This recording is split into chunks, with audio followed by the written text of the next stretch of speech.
नमस्कार जय जगन्नाथ सांग मैंने तो सांग मैंने आज हूँ महाप्रभु श्री जगन्नाथ रथ यात्रा। महाप्रभु वर्ष को थरा आसती भक्त मान दर्शन देवाई आसती रथ आसती आ शह शह लोक हमें पुरी रे।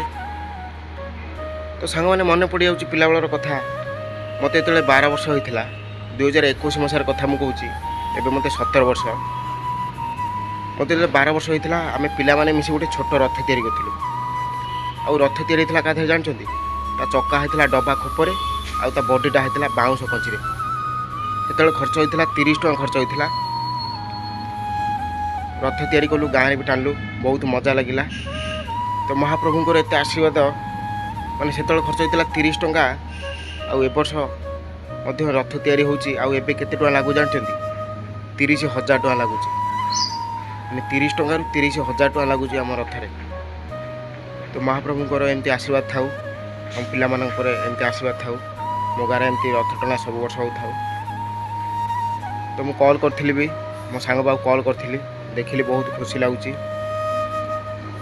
मो गाँव में जड़े पीसा अच्छा पतिया पीसा आमको साहाଯ୍य कर सब वर्ष साहाଯ୍य करती आमको रथ कम आमको साहाଯ୍य करती। जहा हो बहुत खुशी लगुच। रोच देखा नेक्स्ट वीडियो रे। जय जगन्नाथ।